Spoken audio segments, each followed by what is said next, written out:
Ya, dari tim PW. Teman-teman boleh dibuka? Ayo ya, buka kameranya. Kita menyanyi bareng. Please, please, please. Dan mungkin gue di-remove dulu sebentar spotlightnya. Oh iya, lupa. Oke, teman-teman, dinyalain dong on cam biar kita kenalan semua. Kita lemesin dulu badan kita. Kita mau nyanyi hari ini. Enggak sih, kita mau panen. Tapi diawali dengan nyanyi, kita mau praise and worship. Kita mau memuji dan memuliakan nama Tuhan dulu ya. Tapi tolong banget teman-teman, ini nggak ada yang mau nyalain kamera nih. Cuma 6 orang doang. Hah? Kurang tegas nih rupanya gue. Ayo dong guys, nyalain kameranya. Jangan bikin gue malu nih. Gue diundang special jadi MC, padahal gue udah lumayan lama MIA. Jadi teman-teman tolong dinyalain ya kameranya. Nah, teman-teman sebelum kita nyanyi, ya minta tolong banget kita nyanyinya benar-benar nyanyi ya dari rumah masing-masing. Jadi ini bukan show, ini bukan video yang dibuat untuk kalian tonton aja, tapi ini dibuat untuk kita bisa memuji dan memuliakan bareng-bareng meskipun secara online. Oke, langsung saja kita mau nyanyi sama-sama. Siapkan hati kita kasih persembahan ini benar-benar full buat Tuhan. Ya. Mari kita sama-sama nyanyikan, Ku Diberi Kuasa.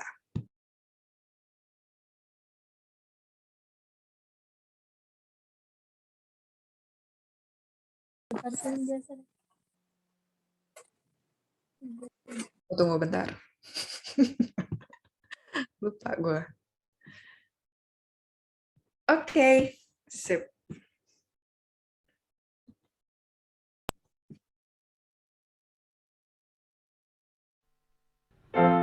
Shalom Panen Family, kita semua yang di sini sama-sama merasakan kasih dan sukacita dari Tuhan. Amin.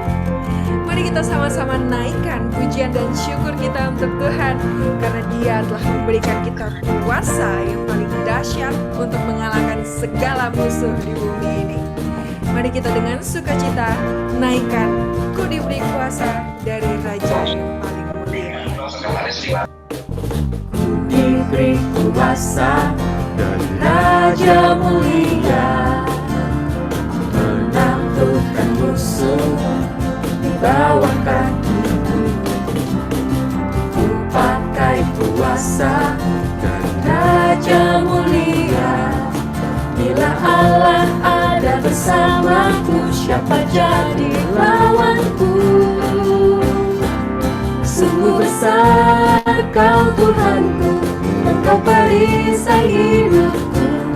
Ku berdiri dengan iman dalam Yesus Tuhan. Kau yang memberi kemenangan, ku bersorak merayakan.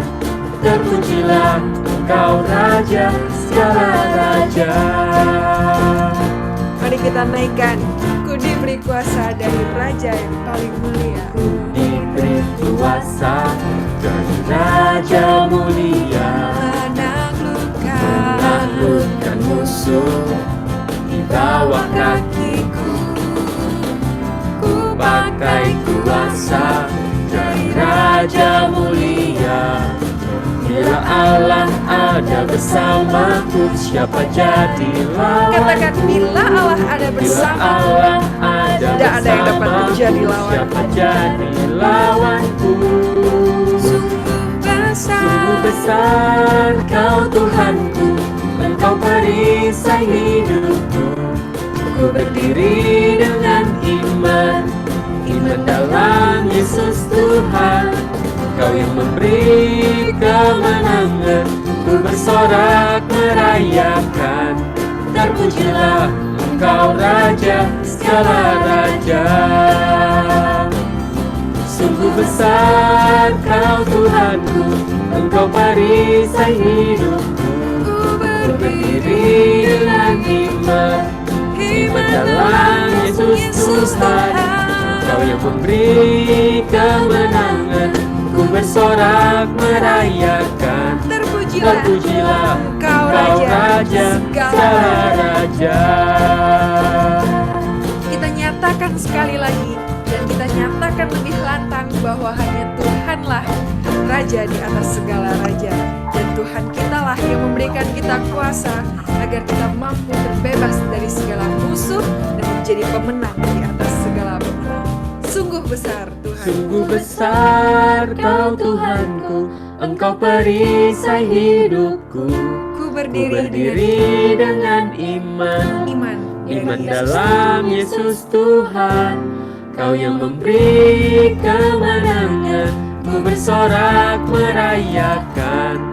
Terpujilah Engkau Raja segala raja. Katakan lebih lantang. Sungguh besar Kau Tuhanku, Engkau perisai hidupku. Ku berdiri dengan iman dalam Yesus Tuhan. Kau yang memberi kemenangan, ku bersorak merayakan. Terpujilah Engkau Raja segala raja.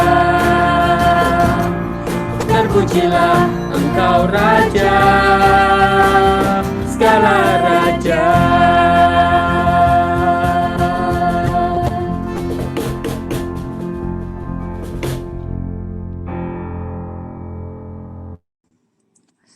Yeay, tepuk tangan buat Tuhan. Kita udah puji nyembah Tuhan, mari kita awali dengan doa. Oke, kita siapkan hati kita. Silakan tim doa. Selamat malam teman-teman, kita siapkan hati kita untuk berdoa hari ini. Kita buka sesi kita hari ini dengan tanda tangan Tuhan. Dalam nama Bapa dan Putra dan Roh Kudus. Amin. Allah Bapa yang Maha Baik, selamat malam Bapa. Terima kasih Tuhan buat begitu besar kasih-Mu buat diri kami.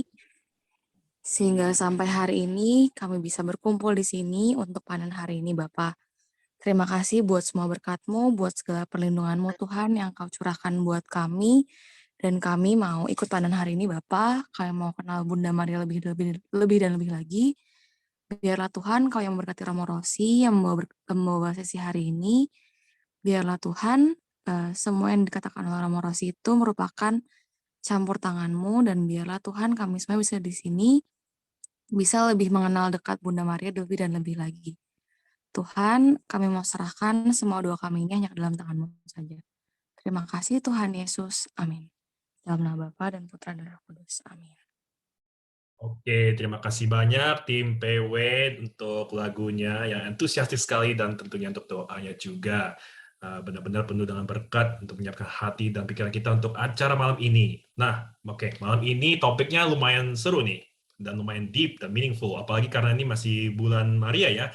Dan kita akan diskusi bagaimana caranya belajar dari Maria, Bunda Allah.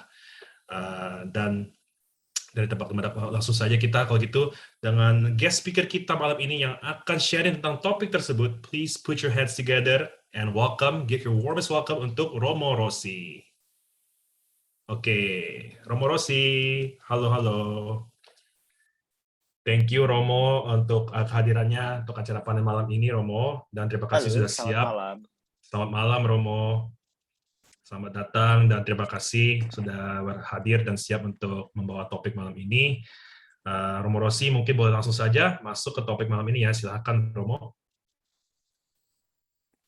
Oke teman-teman semuanya, selamat malam. Jumpa lagi dengan saya. Saya masih belum pergi-pergi, masih betah di Bojong ya. Tapi amin.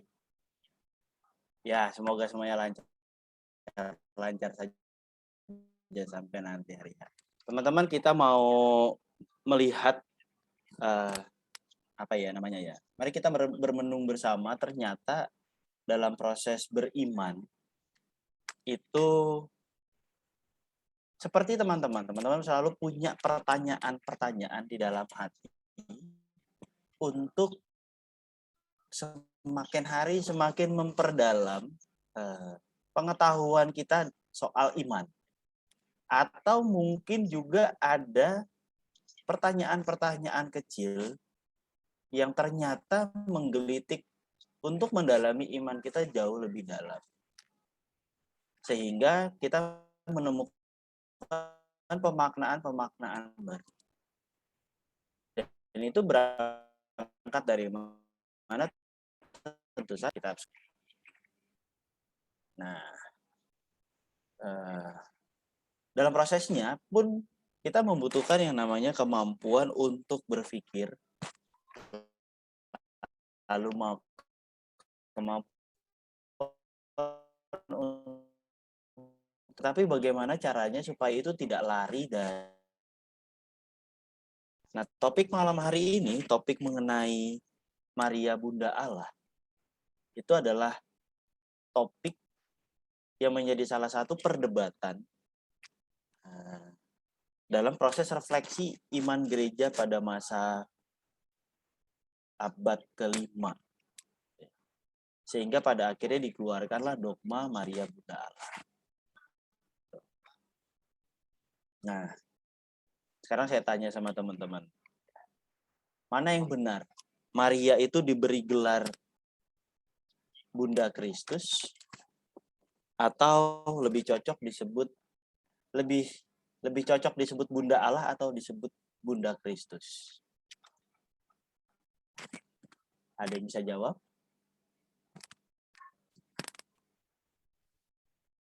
Gimana teman-teman kira-kira jawabannya? Mana yang lebih cocok? Maria disebut sebagai Bunda Allah atau lebih disebut Bunda Kristus? Bunda Allah atau Bunda Kristus? Itu cuma 2 pilihan ya Romo ya? Oh iya Jadi dong. harusnya nggak ribet ya jawabnya. Iya, tinggal pilih A atau B ya ini. Tapi jujur aku agak nggak berani nih Romo, takutnya salah jadi malu. Gimana nih Romo? Kenapa? Ini ada nih, Clifford Nih. menjawab Bunda Allah. Kenapa dia lebih cocok disebut Bunda Allah? Karena kan pribadi Kristus juga pribadi Allah gitu, Bu. Jadi kayak sama. Jadi Maria juga mengandung kodrat Allahnya dari Kristus. Oke, kita simpan dulu. Ada yang setuju? Yang setuju Maria disebut sebagai Bunda Allah, boleh raise hand. Yang setuju sama Clifford.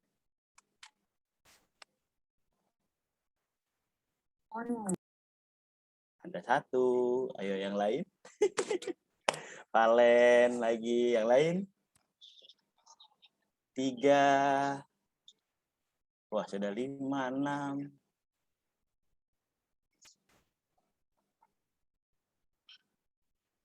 Yang lain? 7, 8. Berarti yang lain setuju dengan sebutan Bunda Kristus. Begitu?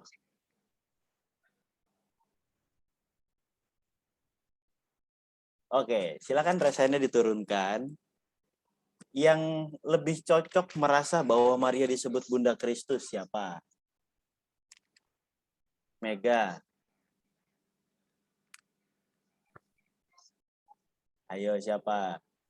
Iya, mau. Maria Bunda Kristus. Biondi.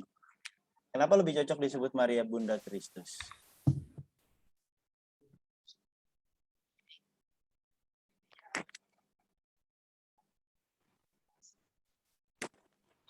Sebenarnya sih sama aja, Mo.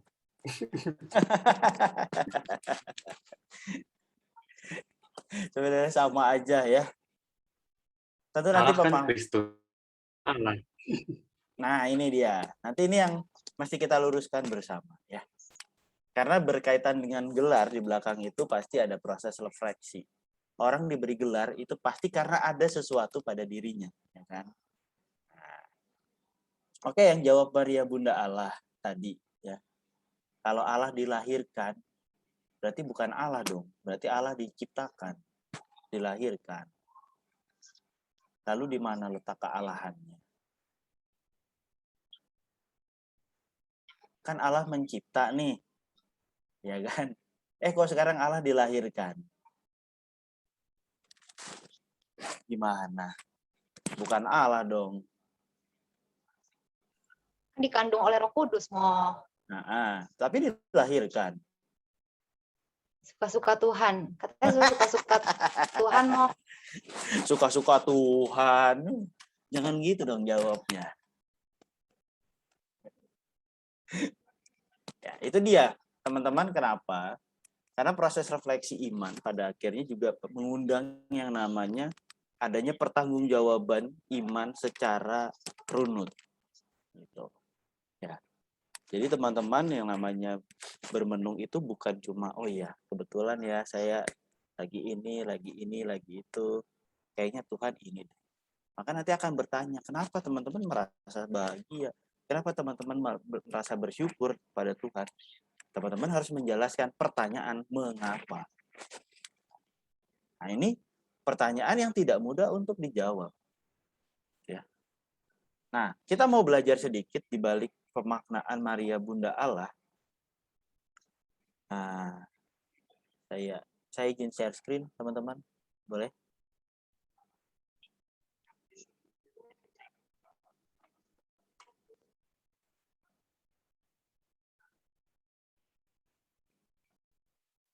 Oke.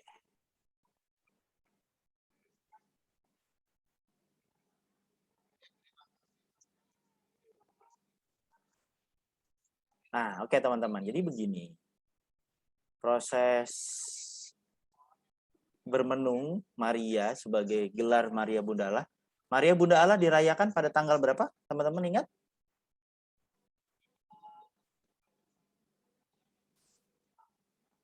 Nah, ayo. Wah, pada saat tahun baru ya. Maria Bunda Allah itu dirayakan setiap tanggal 1 Januari. Jangan lupa. Jadi kalau tahun baru tuh sudah dibuka dengan kelahiran di tahun yang baru bersama dengan Bunda Maria sebagai Bunda Allah. Kalau teman-teman memperhatikan, gelar Maria yang lebih banyak umum dipakai secara formal itu adalah Maria Bunda Allah ketimbang Maria Bunda Kristus. Bahwa dikatakan sebagai Bunda Kristus itu betul. Iya. Tetapi tidak cukup. Yang resmi biasa dikatakan Maria Bunda Allah. Bahasa Latinnya Mater Dei. Kenapa ada refleksi itu? Jadi teman-teman ada proses yang namanya 7 konsili ekumenis pertama. Ya. Dari Nisea, Konstantinopel, Efesus, Chalcedon, Konstantinopel 2, Konstantinopel 3, Nisea 2. Jadi dalam 7 konsili ini, ya, Gereja Katolik Roma dengan Gereja Katolik Timur waktu itu, Barat dan Timur waktu itu mengatakannya masih Barat dan Timur. Mereka berdiskusi bersama mengenai perumusan iman. Sekarang Yesus sudah nggak ada nih. Gereja perdana sudah lama-lama hilang. Lalu bagaimana kita tetap kokoh dengan iman? Maka ada yang namanya konsili. Lalu mereka berkumpullah para pemikir-pemikir ini.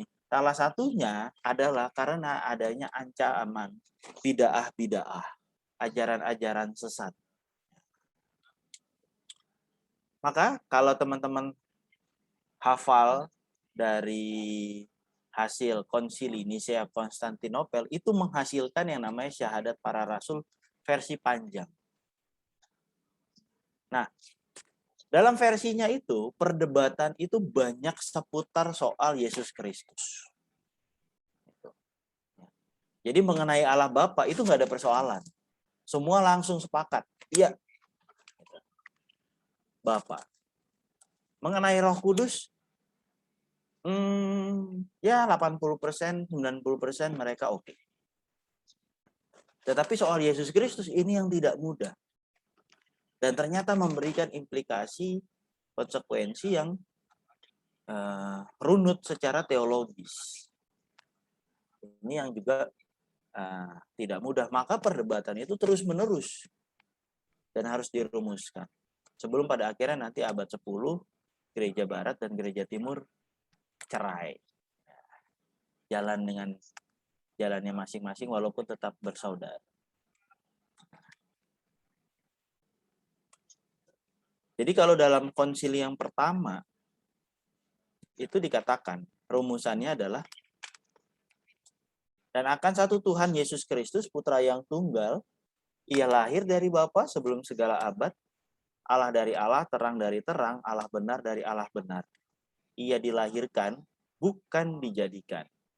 Sehakikat dengan Bapa, segala sesuatu dijadikan olehnya. Jadi di sini mau ditegaskan, ada 3 poin.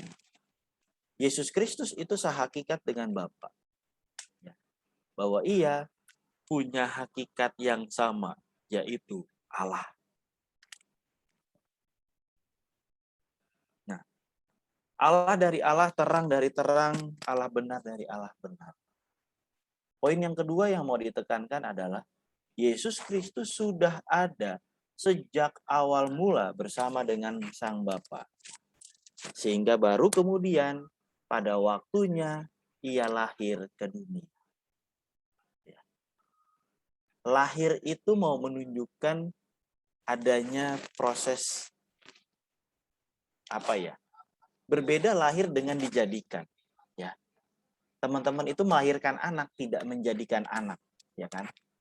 Karena di dalam kata memakna melahirkan, di situ ada kesatuan dengan sang ibu. Jadi ada kesatuan dengan pribadi sebelumnya. Berbeda dengan dijadikan. Kalau menjadikan, teman-teman bisa jadikan kue, jadikan apa, membuat sesuatu. Tetapi melahirkan itu ada sesuatu yang terikat secara internal dan personal dengan entitas sebelumnya. Maka rumusan yang dipakai adalah dilahirkan. Poin penting yang ketiga adalah Yesus memiliki satu pribadi dengan dua kodrat, yaitu Allah dan manusia. Satu pribadi Yesus Kristus, tapi di dalamnya ada dua kodrat yang jadi satu, yaitu sungguh Allah, sungguh manusia. Itu dia. Nah, ini adalah pokok dasar iman refleksi mengenai Yesus Kristus. Apa hubungannya dengan Bunda Maria? Nanti kita akan lihat implikasinya. Tetapi ternyata setelah dirumuskan tadi pada tahun 381, muncullah seorang imam namanya Nestorius. Dia adalah seorang betrik. Pemimpin, ya istilahnya dia adalah uskupnya dari gereja Timur. Dalam proses berefleksinya, dia menghayati iman tersebut.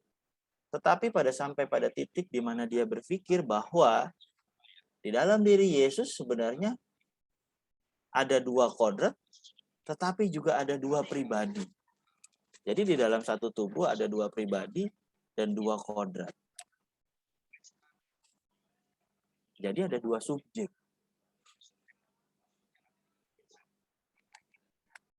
Jadi sewaktu-waktu kalau Yesus lagi lapar, yaitu Yesus yang lagi jadi manusia, gitu kan. Kalau Yesus lagi sedih, takut, yaitu sisi manusia. Tapi ketika Yesus mengajar, Yesus membuat mukjizat, itu adalah Allah yang sedang berkarya. Jadi dipisahkan, walaupun di dalam tubuh lalu tetapi dipisahkan. Padahal tidak demikian. Bahwa di dalam diri Yesus itu adalah sungguh Allah dan sungguh manusia menjadi satu. Itu yang kita yakini sejak dulu sampai dengan sekarang. Tapi Nestorius pernah berpikir bahwa enggak kok, itu Yesus bisa bermain peran seperti orang yang bermain peran. Ada saatnya dia tampil sebagai manusia, ada saatnya dia tampil sebagai Allah, sebagai aktor. Nah, ternyata gagasan mengenai Yesus yang katakanlah sebagai aktor ini mempengaruhi pemikiran-pemikiran teologis berikut. Akhirnya para pengikutnya mengembangkan efek berpikir. Ada 3 poin pokok. Jika kodrat insani Kristus itu unik secara metafisis, hal itu tidak sama sebagai manusia. Karena itu tidak mempunyai kemampuan menyelamatkan manusia. Artinya gini, kalau Yesus itu hanya bermain peran antara Allah dan manusia, tidak mengambil sisi kemanusiaan manusianya untuk dijadikan satu dengan kealahan, maka ketika Yesus menyelamatkan, ya, ini hanya sisi kealahannya, maka sisi kemanusiaannya akan tertinggal. Jadi Allahnya tetap naik, tetap selamat, tapi sisi manusiawinya tidak. Karena apa? Karena dipisahkan. Kalau mau dipisahkan secara ketat, manusia akan mati, Allah akan bangkit. Maka yang bangkit adalah Allah, yang tertinggal adalah manusia. Manusia tidak akan diselamatkan. Gitu. Ya. Jadi tidak ada peleburan. Yang kedua, pusing-pusing nih teman-teman ya. Tapi nggak apa-apa. Sekali-sekali pusing belajar dogma. Berkenaan dengan Ekaristi, jika Kristus bukan ilahi dan insani secara konsubstansial, maka tidak ada jalan dalam mana unsur-unsur fisik dalam komuni kudus dapat memberikan kehidupan spiritual ke bagian insani.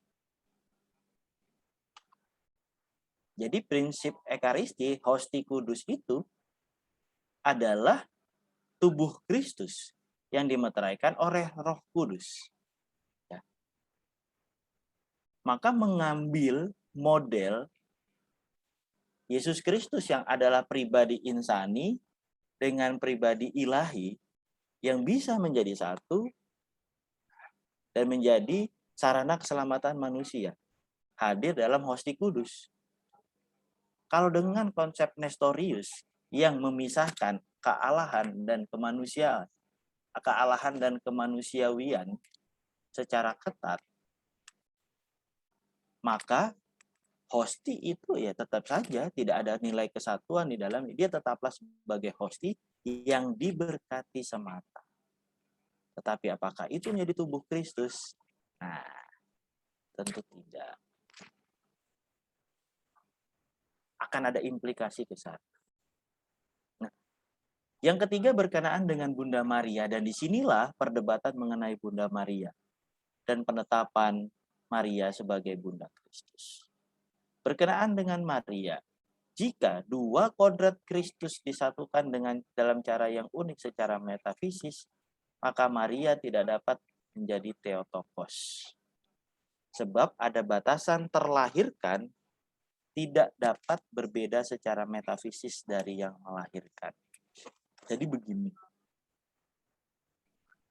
Kalau yang disebut itu hanya sisi kemanusiawian, yang lahir itu hanya Yesus sebagai Kristus.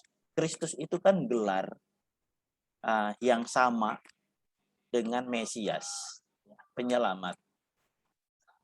Jadi Mesias itu dalam konsep Ibrani, sementara Kristus itu dalam konsep Yunani. Tetapi itu ada di taraf manusia, bahwa ia adalah penyelamat. Sementara yang diharapkan adalah karena kesatuan Kristus yang adalah Allah, dia lahir dari Bunda Maria, maka tadi dikatakan, kenapa kita memakai konsep lahir ketimbang konsep jadi? Karena lahir itu adalah proses adanya hubungan interpersonal, hubungan personal yang sangat intim dengan entitas sebelumnya. Dan kita tahu bahwa entitas itu adalah Allah. Jadi teman-teman mengatakan bahwa kan Maria mengandung dari Roh Kudus. Gitu. Maka ada entitas Allah ada dalam diri Yesus lahir.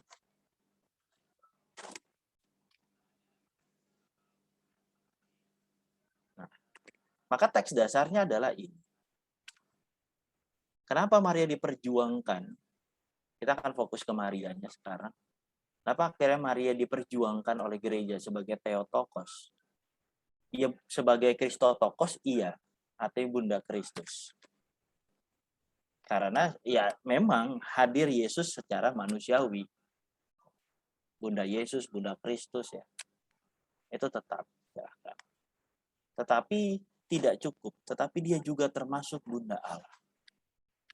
Dalam teks pemberitahuan malaikat Gabriel kepada Bunda Maria tentang kelahiran Yesus dikatakan Roh Kudus akan turun atasmu dan kuasa Allah yang Maha Tinggi akan menaungi engkau. Sebab itu anak yang akan kau lahirkan itu akan disebut kudus, anak Allah. Jadi sekalipun dilahirkan oleh seorang manusia, tetap dalam diri Yesus Kristus ada entitas sebagai Allah.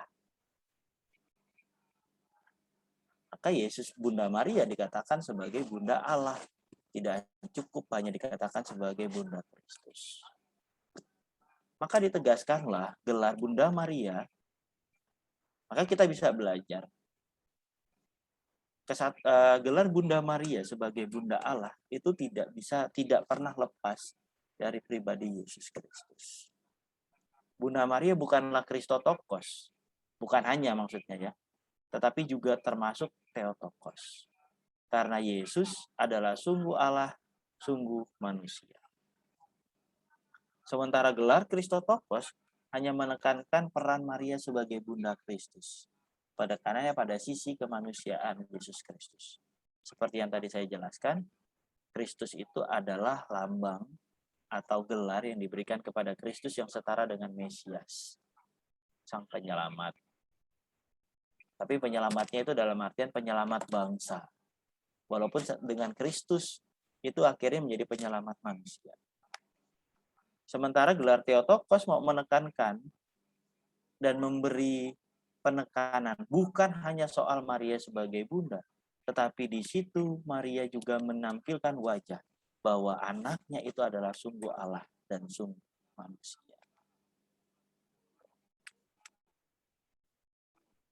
Maka mari kita belajar dari Bunda Maria.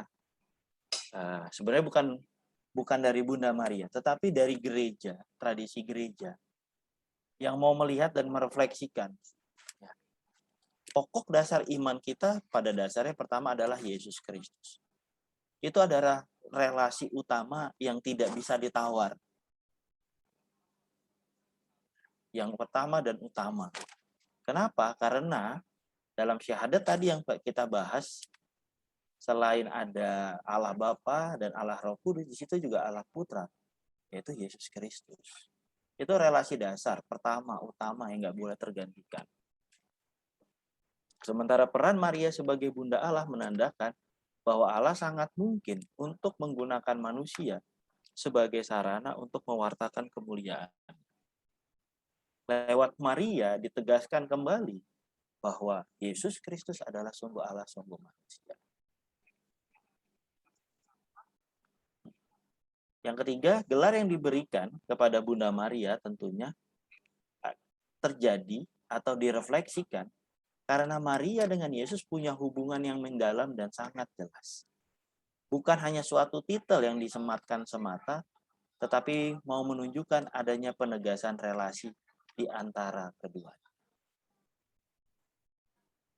3 poin ini bisa kita refleksikan bersama, teman-teman bisa memikirkan bersama. Ya, apakah relasi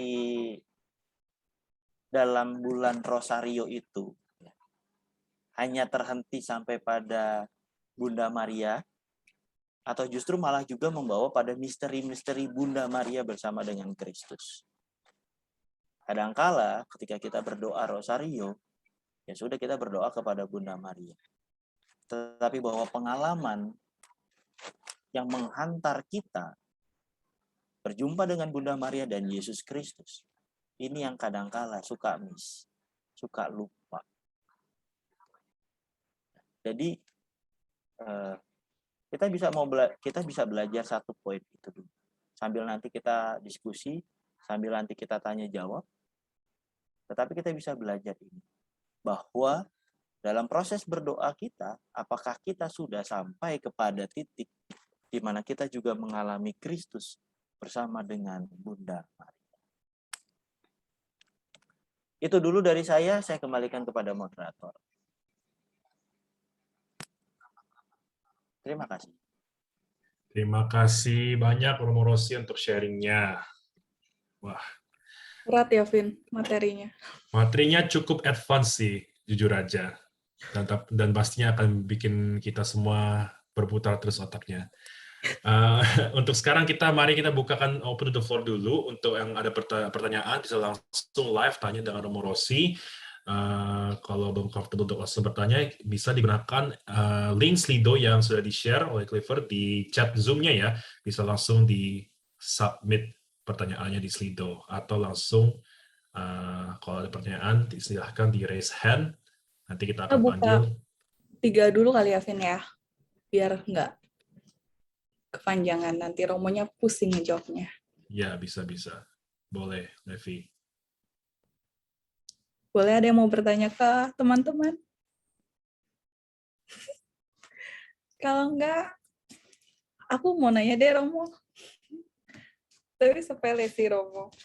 Tadi kan kayak ada ditulis, Yesus sungguh Allah, sungguh manusia kan. Tapi kenapa pas di kayu salib, Yesus tuh berseru, Allahku, ya Allahku, mengapa engkau meninggalkan daku?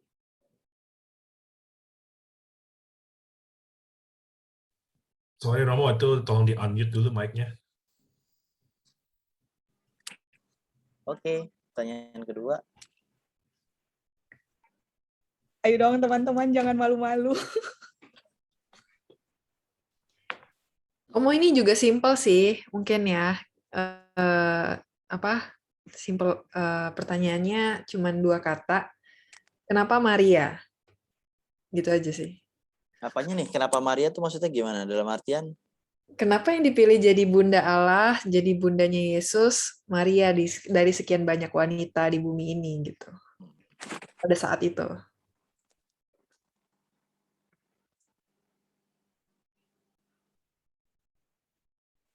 Yang ketiga. Mau 2 dulu kali, Mo. Tadi katanya 3. Kalau enggak, boleh Romo Rossi jawab dulu kali ya. 2 dulu. Silakan Romo. Pertanyaannya adalah kenapa Maria ya? Yang pertama dulu ya, yang kedua dulu ya. Ini pertanyaan yang bukan kewenangan saya untuk menjawab ya. Ini pertanyaannya adalah pertanyaan untuk Allah. Kenapa Maria diberi itu? Tetapi kalau saya merefleksikan, ini bukan jawaban gereja. Karena gereja juga tidak bisa memberikan jawaban karena ini adalah kewenangan Allah untuk menjawab, Allah yang memilih. Tetapi bagi gereja dan minimal juga bagi saya dalam proses refleksi melihat tata cara kehidupan Bunda Maria yang bagi saya secara pribadi itu apa ya?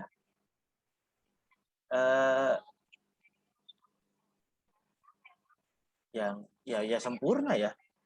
Nggak tahu bisa dikatakannya bagaimana. Hanya bagaimana Maria menjaga proses tradisi kehidupan berdasarkan ajaran agamanya, itu iya. Ketekunan untuk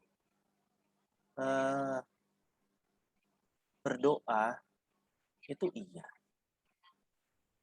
Kita memang tidak punya cerita banyak tentang Bunda Maria di samping itu semua. Ya. Tetapi kalau melihat setelah itu proses pendampingan dia terhadap Yesus, rasanya sih layak ya Bunda Maria dipilih. Kerelaan hatinya, keterbukaannya untuk menerima panggilan yang misteri banget ya. Bagi saya sih itu keutamaan Maria yang selalu saya kagumi, itu adalah Maria berani menerima panggilan Tuhan. Panggilannya gampang kok Romo, cuma jadi ibu. Enggak, jadi ibu itu penuh dengan misteri. Yang namanya panggilan itu tidak pernah mudah. Selalu penuh dengan misteri. Gampang sih jalaninnya sehari-hari, kayaknya gitu-gitu aja. Jadi Romo kayaknya gitu-gitu aja. Jadi suster kok kayaknya begitu-begitu aja. Jadi bruder kok ya begitu. Tetapi selalu dihantar kepada yang namanya pengalaman-pengalaman akan misteri. Yang itu nggak mudah untuk dilalui kalau orang itu tidak punya kedekatan iman dengan Tuhan. Pilihannya adalah Yang namanya panggilan adalah ketika kita berhadapan dengan misteri, pilihannya adalah kita tetap berjalan bersama dengan Tuhan. Sekalipun jalannya tidak berujung, sekalipun jalannya gelap. Dan kalau melihat tata cara perjalanan hidup Bunda Maria, dari kitab suci yang sangat terbatas ceritanya, rasanya sih layak. Tidak mungkin Maria yang menjadi pribadi sangat, sangat kuat di dalam iman, itu hanya dibentuk dalam proses cuma 2-3 hari, atau cuma dalam proses ketika Gabriel datang dan Tuhan mengaruniakan kekuatan. Tidak. Pasti ada proses pembinaan yang panjang terhadap Bunda Maria, sehingga dia bisa memaknai namanya menjadi seorang ibu. Anaknya hilang, dia pulang, ngubek-ngubek lagi, gitu ya. Lalu anaknya dipersembahkan, kok iya tiba-tiba ada orang yang ngomongin jelek soal hidupnya ke depan. Ya kok tiba-tiba anaknya harus disalib dan segala macam. Nah ini yang pengalaman yang tidak mudah. Pengalaman yang dibawa kepada suatu misteri, tetapi Maria berani mengatakan iya. Itu setidaknya bagi saya. Kenapa Maria? Karena mungkin jawaban saya hanya Maria yang berani menerima misteri bersama dengan Tuhan. Kita nggak tahu. Adakah perempuan lain yang ditawar oleh Tuhan? Kita nggak tahu. Ya. Tetapi bahwa Maria yang menjawab misteri itu, itulah. Kenapa Maria? Karena Maria yang berani menjawab misteri panggilan Tuhan. Itu. Lalu pertanyaan, kenapa Allahku ya Allahku? Ya. Nanti dulu ya, dipikirkan dulu ya, Levina ya. Saya mau cari contekan dulu. Oke. Kalau begitu mungkin kita bisa coba pertanyaan lain. Ini kebetulan ada pertanyaan dari Slido. Saya akan bacakan pertanyaannya. Romo, kenapa kita boleh berdoa mohon perlindungan kepada Bunda Maria? Bukannya mohon apapun itu hanya boleh kepada Allah Bapa saja. Betul. Silakan berdoa lewat perantaraan Bunda Maria. Kalaupun Bunda Maria, kita pun mau minta pertolongan kepada Bunda Maria juga punya kuasa untuk itu. Ya, hanya memang ya sifatnya adalah membantu, bukan yang utama. Tetap yang utama adalah Allah. Gitu. Jadi saya membayangkan kalau saya berdoa kepada Bunda Maria itu kayak gini, Bunda, kok akhir-akhir ini kayak berasa berat ya, misalnya bingung, pusing, kayaknya butuh minta pertolongan nih, gitu. Dalam benak saya itu saya memikirkan demikian. Nanti teman-teman bisa sharing pengalaman doa. Bunda Maria akan menyampaikan doa saya kepada Yesus, terus mungkin Yesus akan mengatakan, Mak, kira-kira lu mau nggak dampingin Romo Rossi? Kalau berkenan, akan gue dampingin. Oh ya udah, tolong ya didampingin. Jadi dia kayak ngelapor kepada Tuhan. Ya. Lalu Tuhan akan memberikan izin kepada Bunda. Ya udah, akhirnya Bunda mau. Saya merefleksikannya demikian. Bahwa kuasa pertama-tama tetap ada pada Allah. Kewenangan itu ada pada Allah. Tetapi bahwa Maria diberikan kewenangan atau mandat dari Tuhan, itu pasti. Dan Maria mudah untuk mendapatkannya. Ya iyalah, orang kepercayaan Tuhan. Anaknya jadi titipin nama Bunda Maria. Kan? Selama di dunia, pasti mudah bahwa kuasa itu diberikan kepada Bunda Maria. Jadi, saya membayangkannya demikian. Ya, bahwa ketika kita berdoa lewat Bunda Maria, pasti doa itu disampaikan kepada Tuhan, tetapi bahwa kemudian Bunda Maria diberi kewenangan, kepercayaan untuk mendampingi kita, ya itu pasti. ada. Tidak lepas dari kewenangannya Tuhan. Tidak akan melangkahi kewenangannya Tuhan. Begitu. Oke, terima kasih Romo Rosi. Nah, ini ada pertanyaan selanjutnya. Tapi pertanyaan saya kok belum dijawab ya, Romo? Bentar, lagi cari contekannya. Ternyata Sebentar Romo ya. juga nyontek ya. Oh iya dong. Oke, kita masuk Pertanyaan. pertanyaan selanjutnya ya. Hmm. Malam Romo mau nanya, apakah Maria memiliki keteladanan ikut Tuhan sudah sejak lahir? Apa yang membuat termotivasi untuk selalu ikut Tuhan? Apakah Bunda Maria selalu ikut Tuhan sejak kecil? Saya yakin sih iya ya. Karena Bunda Maria taat banget menjalankan tradisi keagamaan. Konsep berimannya mereka tentu berbeda dengan kita. Karena mereka lebih pada nuansa tradisi Yahudi ya, teman-teman. Harus menjalankan ini, itu, harus ketat dengan ini dan itu gitu ya. Tetapi ya itulah ya prosesnya. Bahwa di balik itu bukan hanya soal menjalankannya, tetapi Maria selalu mengedepankan relasinya dengan Yahweh. Pasti dan Maria akan memelihara itu. Lalu tadi apa? Pertanyaan keduanya, lanjutannya. Apa yang membuat termotivasi untuk selalu ikut Tuhan? Kalau apa yang menjadi motivasi Bunda Maria, ya itu saya nggak tahu ya. Pasti Bunda Maria sendiri yang tahu kenapa dia dekat pada Tuhan. Yang pasti ada pengaruh dari ajaran-ajaran iman yang berkembang pada saat itu. Bahwa Yahweh telah berkarya dengan karya keselamatannya sejak awal sampai dengan titik mereka pada saat itu. Pasti ada dasar iman dan kepercayaan itu. Allah yang menyelamatkan. Mungkin itu salah satunya. Tetapi bagaimana detailnya nggak tahu. Motivasi apa yang ada di dalam lubuk hati Bunda Maria. Oke, kita open floor aja ya dulu ya kali ya, Vin. Mungkin dari Yes. teman-teman di sini ada yang mau bertanya ke Romo Rosi, boleh apapun terkait Bunda Maria. Mumpung Romonya masih di Indonesia, nanti kalau udah jauh susah dicarinya, teman-teman.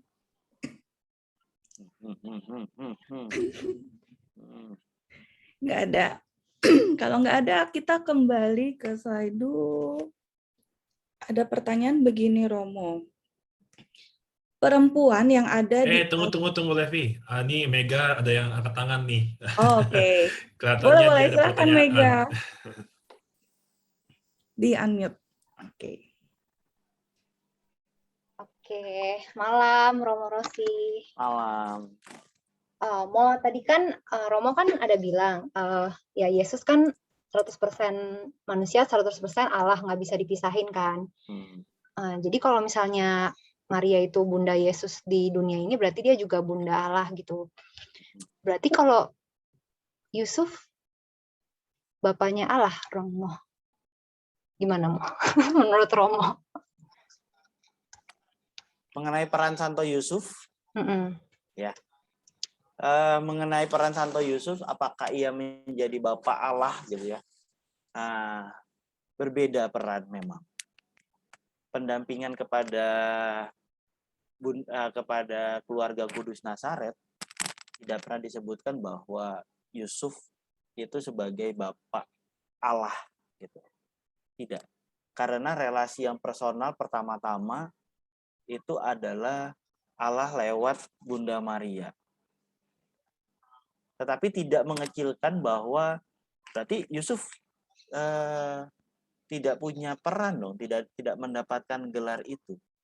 Dalam sisi pandangan iman, ya artinya gelar tersebut itu ya memang tidak. Gitu ya. Tetapi sebagai Bapak dari manusiawi Yesus itu iya. Gitu. Karena di situ kan campur tangan proses kelahiran antara Allah, Bunda Maria, ya, laut Roh Kudus. Peran Yusuf itu kan tidak ada di sana. ya, peran kemanusiawian, bahwa tidak ada persetubuhan secara langsung antara Yusuf dengan Bunda Maria lalu hadir Yesus, tidak, ya.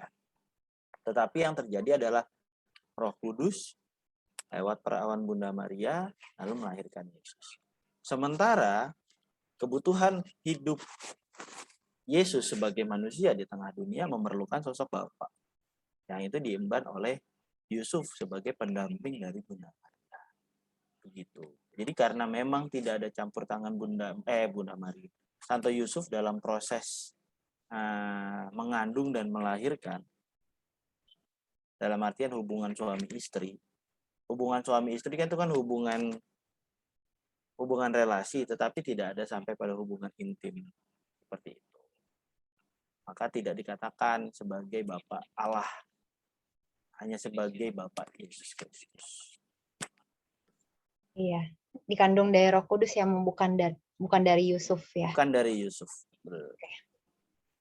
Ngerti-ngerti. Thank you, Mo. Thank you, Romo. Thank you, Mega. Oke, ini ada pertanyaan lagi dari Slido.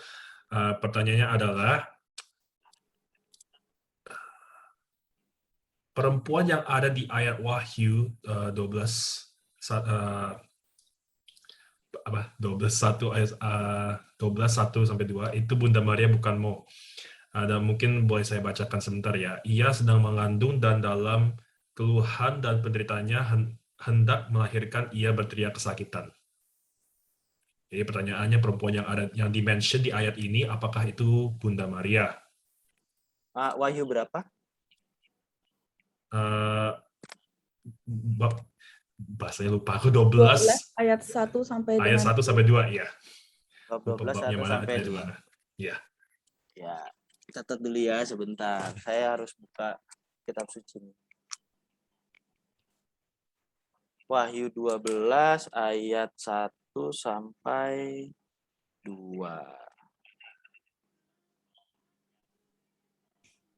Nggak apa-apa. Ini sudah di-post juga. Yang mau nanya dulu boleh. Yang nanya dulu yang lain boleh, silakan. Ada yang mau nanya langsung?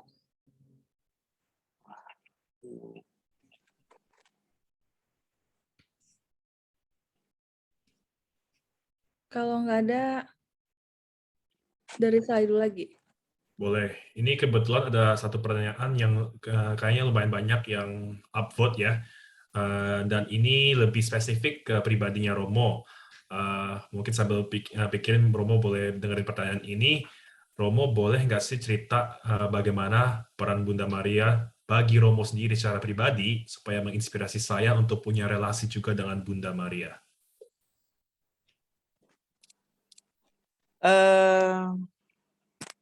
Bunda Maria bagi saya itu apa ya namanya ya? Mulai dari tempat ngadu iya, tempat berkeluh kesah iya, tempat cerita apa aja tuh iya. Saya lebih senang cerita kepada Bunda Maria sih ya. Walaupun sesekali juga kepada Tuhan Yesus.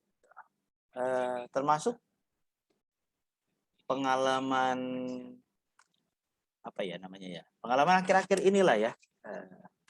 Yang terbaru. Kenapa tadi saya mau mengatakan bahwa Maria itu adalah pribadi yang berani menangkap misteri. Makanya Maria itu adalah proses teladan dan juga tempat saya belajar untuk bertumbuh secara utuh, baik secara manusiawi sebagai rosi manusia biasa, sebagai rosi yang adalah imam, sebagai rosi yang adalah anak dari bapak dengan ibunya, sebagai rosi yang adalah juga anak Jakarta. Keutuhan hidup saya, bagaimana saya mencoba meramu dan melihat dari pribadi Bunda Maria. Belajar dari sosok di mana Bunda Maria dengan segala kemanusiawiannya itu berani menyerahkan diri kepada misteri Allah. Kalau pasti teman-teman tahu bahwa saya sudah mendapatkan SK baru, saya tinggal menunggu tanggal berangkat aja ke mana namanya untuk perutusan studi. Tetapi itu bukan sesuatu yang membanggakan buat saya sebenarnya. Malah menimbulkan banyak kekhawatiran. Ada proses harus kembali belajar, harus meninggalkan orang tua dalam jangka waktu yang lama, harus melepas lagi kegembiraan pastoral, loncat dari satu paroki ke paroki lain hanya sebentar, kayaknya sampai pada titik di mana kok ya lelah ya, saya belum dapat apa-apa, kok udah harus pindah lagi. Bukan nggak dapat apa-apa sih sebenarnya pasti dapat sesuatu, tetapi kadangkala ketika sudah nyaman, ketika sudah mulai settle, harus berangkat pindah, itu bukan sesuatu yang mudah. Ternyata tidak mudah. Nah, belajar untuk menjawab misteri Tuhan. Bayangan saya itu kalau dulu jadi romo tuh enak ya. Tinggal di paroki, dampingin umat, pelayanan sakramental, memanage paroki, berkegiatan dengan orang-orang muda, kaderisasi dan segala macam. Itu bayangan saya dulu kalau mau jadi imam. Wah, enak bener ya jadi imam. Bisa kayak gitu. Bisa jadi pelayan bagi umat di paroki. Nggak pernah membayangkan bahwa jadi imam itu akan jadi dosen, pengajar, tinggal di seminari sama isinya cowok-cowok semua. Itu sesuatu yang lain. Tapi lagi-lagi, ketika masuk dan nyemplung, jadi romo, jadi imam, nuansanya beda. Itu bukan hanya satu-satunya pilihan. Ternyata tuh ada beraneka banyak macam bentuk pelayanan gereja yang mungkin nggak selesai. Tetapi saya harus ambil bagian di dalam. Itu nggak mudah. Cuma bisa belajar taat aja. Itu coba teman-teman pikirkan aja misalnya di rumah gitu kan. Disuruh ini itu sama orang tua. Seberapa taat sih kita sama orang tua kita? Pasti ada rasa males, ada rasa enggan, ada rasa menolak, ya kan? Nah itu perasaan yang juga sama muncul. Tiba-tiba kalau gereja nyuruh ini itu, apakah pasti akan selalu siap? Maka saya belajarnya dari mana? Saya belajar dari Bunda Maria. Saya belajar dari Bunda Maria. Maria yang taat, Maria yang modalnya percaya. Saya nggak tahu, pasti Maria nggak nekat sih. Cuma dia yakin bahwa Tuhan nggak akan meninggalkan dia aja. Nah itu menjadi salah satu kekuatan bagaimana belajar dari hidup Bunda Maria. Sekaligus juga menjadi ibu tempat ngadu. Lalu juga tempat berkeluh kesah. Termasuk ya salah satunya ketika saya pernah mengalami, harusnya saya terima jubah tapi orang tua saya tidak datang. Karena ada masalah komunikasi waktu itu. Lalu saya ngadunya ke siapa? Saya ngadunya ke Bunda Maria. Bunda, kenapa mama sama papa saya nggak datang? Apakah karena Tuhan nggak berkenan saya jadi romo ya? Jadi frater gitu. Udah saya di kapel tuh di depannya patung Bunda Maria, duduk nangis jam 11 sampai jam 1 malam. Teman-teman udah tidur, teman-teman saya angkatan saya sudah tidur, romo-romo juga udah tidur. Saya turun ke kapel karena gelisah, karena sedih, karena kecewa, lalu overthinking dan wah, baru tahun pertama aja jadi frater udah overthinking. Padahal baru sebulan waktu itu. langsung turun ke kapel. Ya sudah, duduk, mau rosario nggak bisa, karena terlalu gelisah, nggak bisa menenangkan hati. Ya udah di situ ngobrol sama Bunda Maria dalam hati. Jadi kayak jadi ibu tempat ngadu segala-galanya lah. Karena ya siapa lagi? Beruntung, saya selalu merasa beruntung bahwa gereja itu mengajarkan Maria sebagai ibu, sebagai bunda. Maka saya selalu menempatkan diri sebagai anak. Mau sampai tua pun saya juga pasti akan menempatkan diri sebagai anak. Udah tinggal ngadu, tinggal minta. Karena di rumah saya, kalau saya mau ngadu, mau minta itu kan ke mama ya. Lalu nanti mama itu akan bilang, no pak, anakmu tuh mau minta dibeliin buku. No, kasih duit sono. Maka gambaran relasi seperti itu yang terekam di dalam benak saya. Ketika saya ngadu kepada Bunda Maria akan ngadu sama Bapak. Nanti Bapak akan bilang, udah tuh, temenin anakmu sana. Dia butuh doa, butuh pendampingan, misalnya kayak gitu. Saya selalu meyakini kehadiran Bunda Maria seperti itu dalam hidup dan panggilan saya.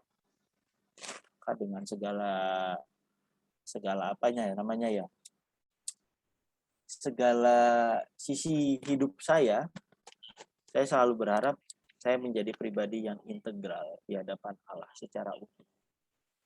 Ya saya sebagai Rosi yang pribadinya kayak begini, ya karena rahmat imamat yang boleh dipercayakan kepada saya, ya karena saya adalah anak dari orang tua saya.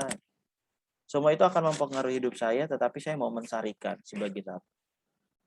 Dan itu saya belajar dari Bunda Maria, yang sungguh-sungguh mengolah hidupnya secara pribadi, yang pergumulannya tidak mudah, tetapi segala dirinya itu diberikan kepada Tuhan. Itu yang membuat saya sampai sekarang merasa enjoy, merasa senang, merasa selalu gembira, bahagia kalau berrelasi dengan Bunda Maria. Mantap Romo. Jadi moralnya tuh setinggi-tingginya dan bermaknanya Bunda Maria itu ujung-ujungnya Bunda Maria adalah seorang ibu ya Romo ya. Seorang ibu yang kita bisa lari ke dia untuk menangis di pundaknya. Karena dia akan memberikan kita kekuatan untuk menghadapi semua kesusahan dan perjuangan hidup ya Romo. Oke. Thank you Romo. Kayaknya itu sih banyak orang akan relate sih seperti itu. Oke. Kita ada waktu untuk satu pertanyaan lagi Romo. Levi mungkin boleh bantu dengan pertanyaan terakhir. Oke, pertanyaan dari Soedu ya. Atau Romo mau menjawab 2 pertanyaan yang tertunda dulu, Romo? Ini susah nih ya. Allahku ya. Sebentar. Saya masih penasaran. Catatan saya kok hilang. Gak apa-apa, ditanya dulu aja sambil saya mencari.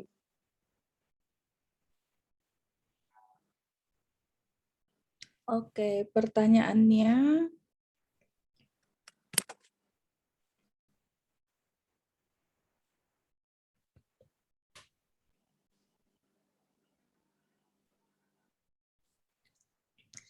malam Romo mau bertanya.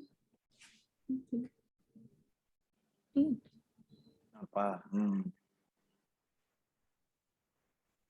Oh gini Mo. Tadi kan Romo sempat bilang tentang kalau lagi doa rosario. Sebaliknya kita harus ingat peran Yesus biar bisa discover misteri Kristus dengan Maria. Ini gimana caranya Mo? Gimana?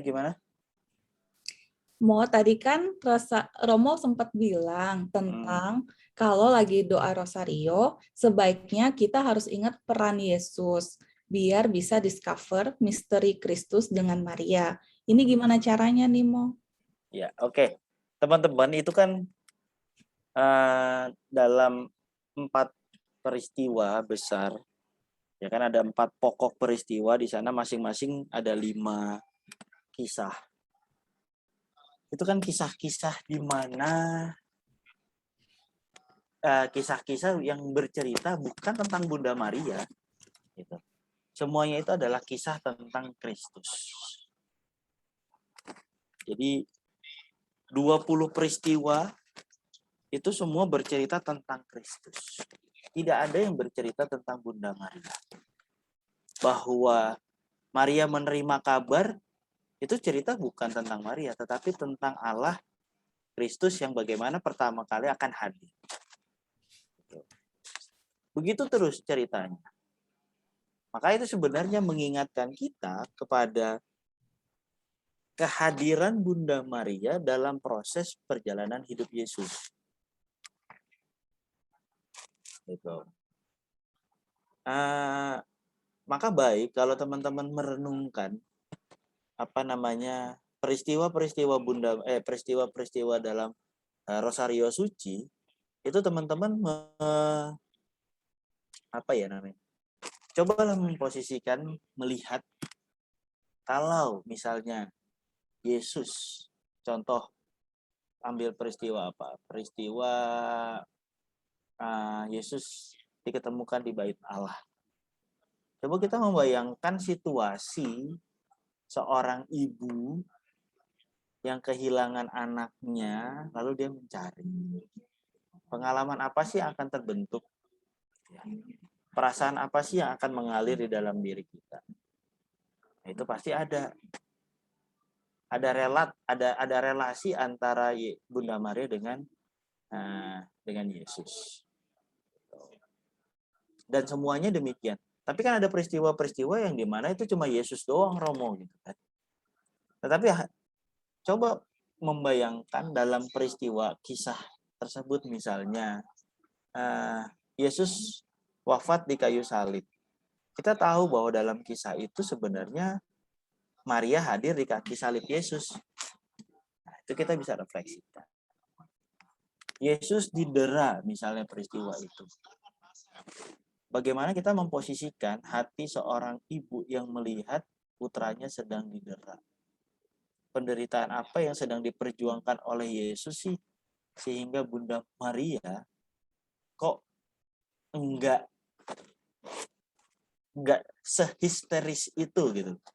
Kok Maria bisa menahan diri gitu bahwa anaknya itu ikhlas menerima itu semua. Jadi pengalaman-pengalaman atau peristiwa-peristiwa yang ada dalam Rosario Suci yang sekarang sudah ada 20 itu tidak pernah bercerita tentang Maria, berhenti di Bunda Maria.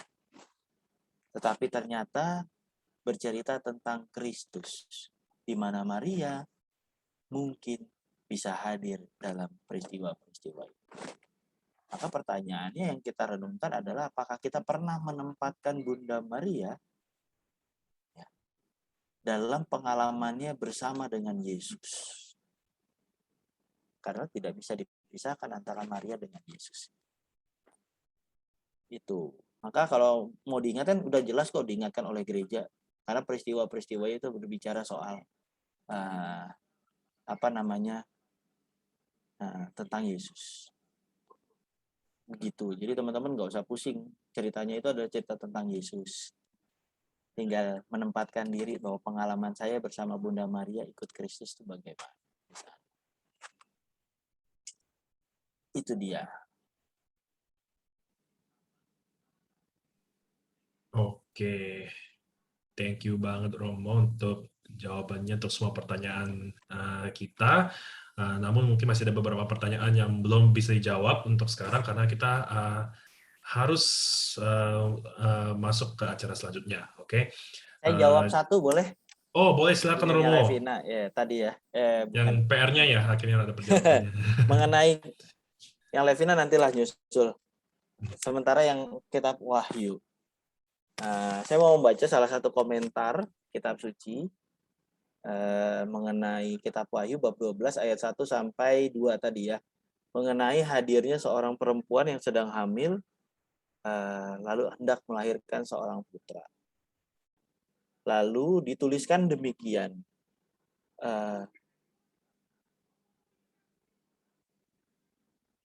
Jadi dalam proses penglihatan tersebut, karena kitab Wahyu itu kan isinya adalah penglihatan ya dari Rasul Yohanes. Nah, diyakini bahwa yang hadir di sana adalah Maria, Bunda Yesus, yang dihadirkan secara simbolik, bukan secara historis. Artinya tidak nyata, tetapi karena lewat penglihatan secara simbolik itu mau melambangkan Bunda Maria yang akan melahirkan seorang putra Allah.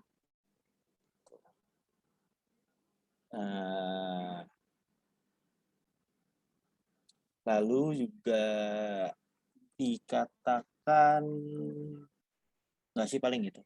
Cuma di teks-teks berikutnya mau dikatakan bahwa nanti akan lahir seorang Mesias yang akan melawan naga tersebut.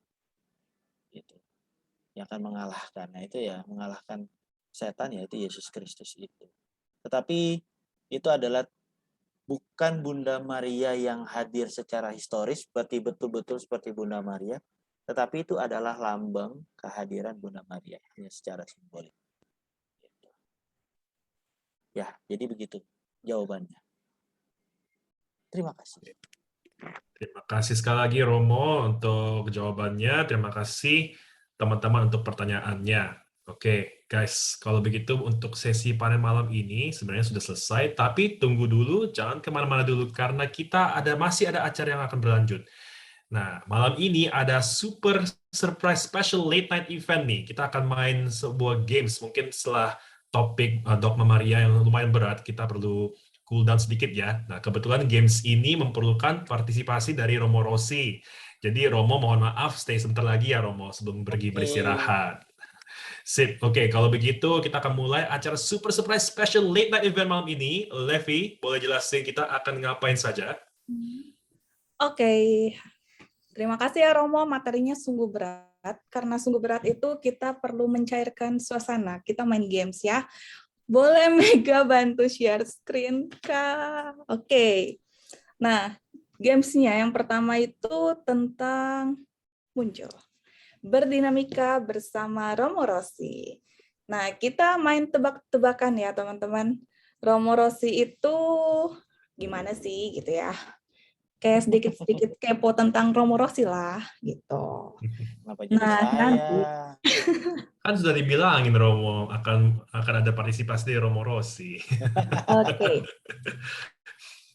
Caranya itu, nanti ada statement tentang fakta tentang Romo Rossi. Nah, teman-teman silakan menjawab di chat box ya.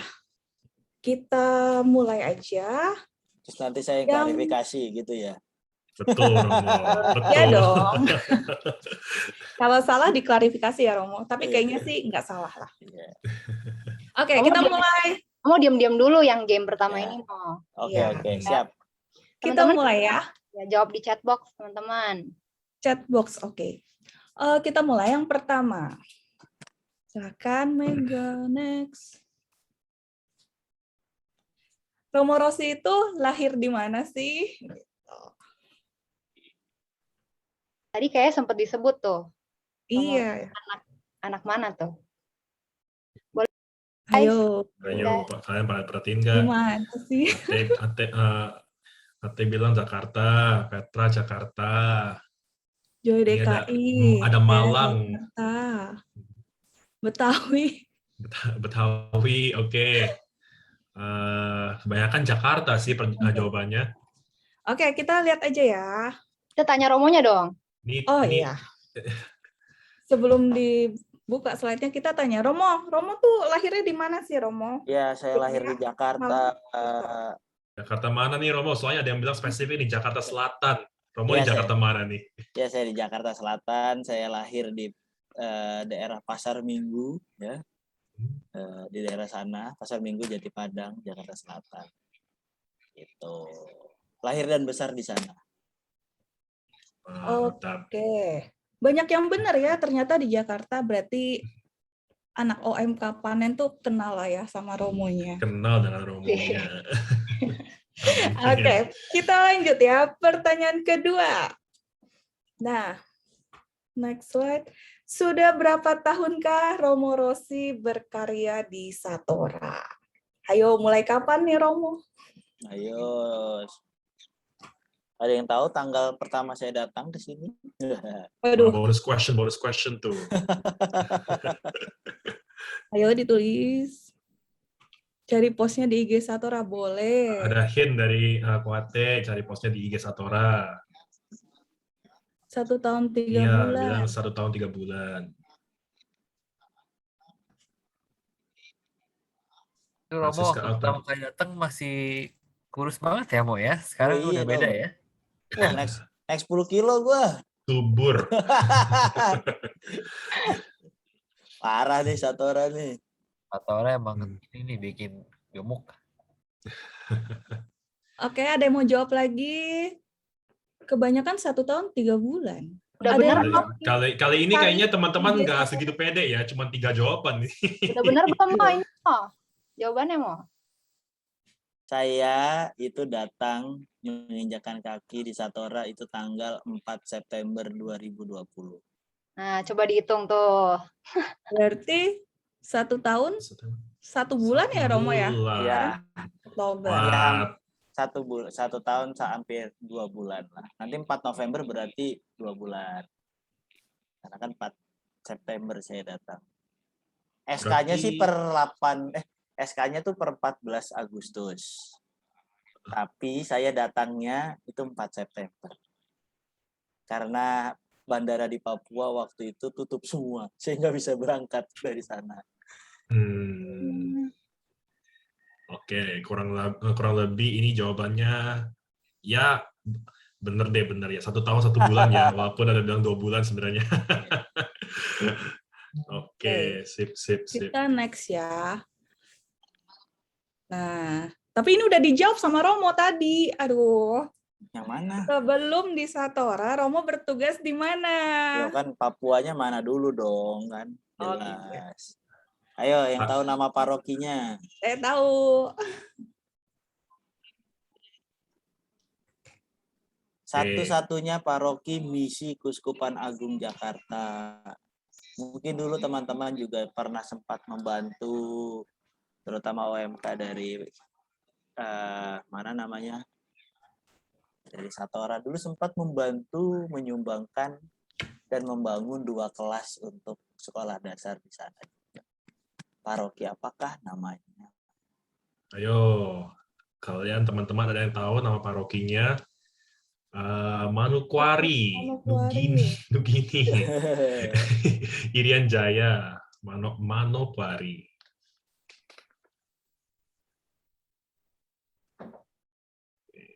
Oke, nggak ada yang menjawab. Timika, Park Kristus Penebus Hepuba. Belum ada yang benar. Paroki kayaknya ya. Kristus Penebus Hepuba.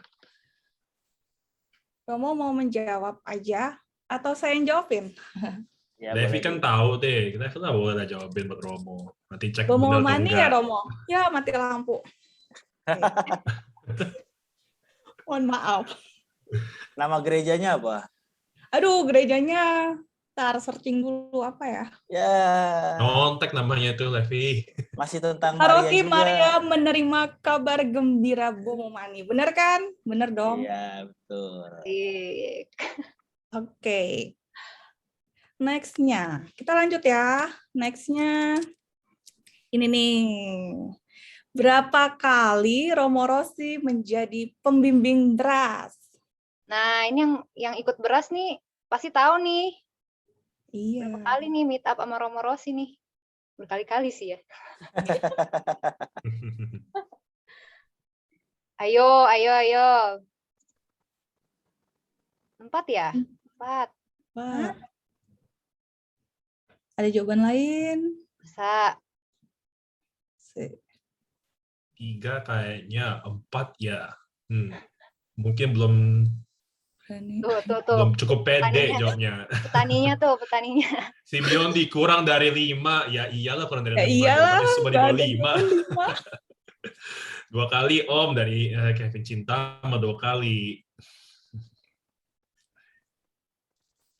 Oke. Mana Yang nih? benar Bener gak nih? yaitu Romo tahu nggak Romo? Romo masih inget nggak? Apa Romonya juga udah lupa? Ya Romo sendiri yang nggak inget kali. Apa ya? Nah, Yang lo- pertama apa coba? Wah, ini Yang teman-teman pinter semua jawabannya di atas 1 ya. Il. apa ya? Pertama ya? Sama Ayub. Sama Ayub ya? Ayo, Ada Iya, Ayub. yuk. kayak Ada Yang Ayub, kedua, ada Amsal, ada Pengkhotbah. itu yang Terus ada terakhir. terus ada ini nih, apa? Ibrani. Ibrani, Yakobus.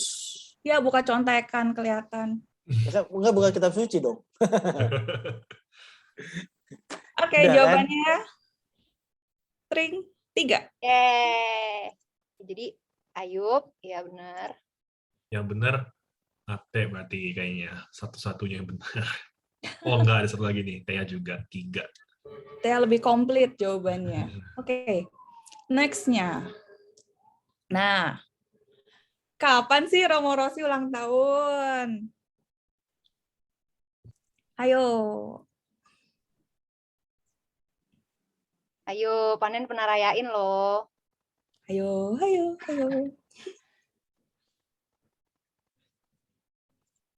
Bentar laginya November apa Desember? Apa Januari? Oh, pada tahu semua ya. 6 November. Oke. Bener nggak Romo tanggal 6 November?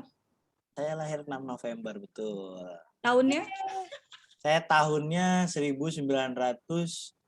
88. 1988. Berarti tahun ini genap. Tahun ini 33. Jangan dihitungin nanti. Makanya siap-siap untuk disalib nih sama kuskupan.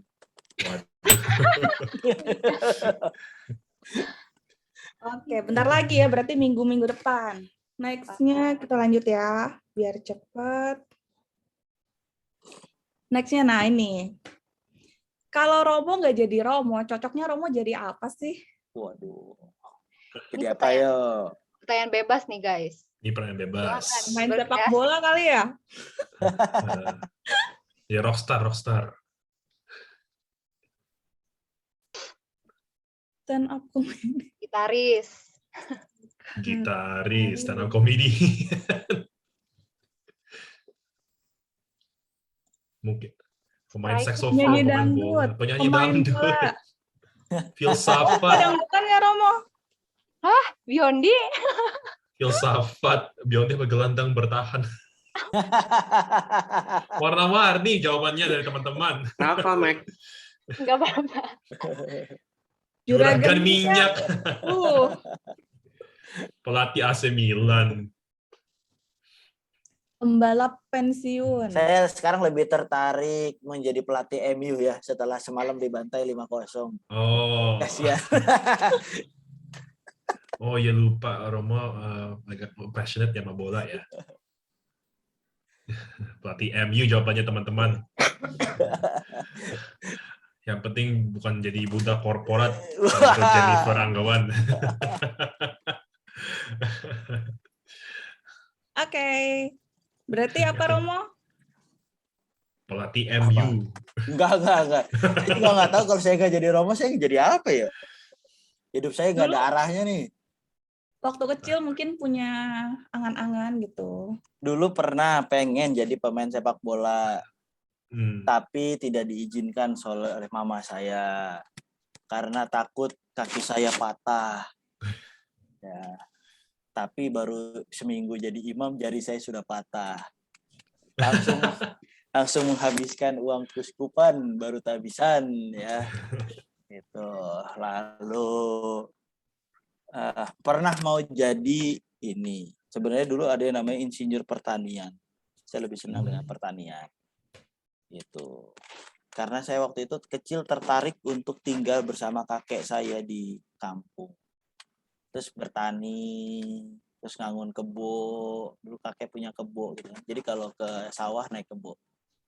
Tek gitu. Asik tuh kayaknya Romo. Lalu punya bebek. Ya, kalau di video-video desa-desa gitu kan ada bebek yang jalannya teratur ya. Nah itu dulu saya ngalamin tuh, bebeknya bisa walaupun sedikit tapi kalau diarahin tuh bisa jalan teratur. Nah, makanya saya senang kehidupan seperti itu. Lalu pengen tinggal jadi insinyur pertanian waktu kecil. Tapi sempat juga berpikir di kelas 6 SD ya pengen jadi Romo. Nggak tahu itu tiba-tiba kepikiran ya. Ternyata dijawab sama Tuhan. Emang kurang ajar. Doa yang dijawab. Doa yang lain nggak dijawab, doa yang ini dijawab, ya kan? Ya doa jadi bapak skup aja mau. Enggak, makanya nggak pernah didoain, Teh. Ntar kalau denger bahaya lagi dikabulin. Nggak siap. Gitu. Oke, berarti insinyur pertanian ya, Romo. Insya Allah. Kita lanjut. Tapi ini berbeda. Gamesnya ini khusus untuk Romo. Ya, kita masuk ke babak kedua ya. Oke.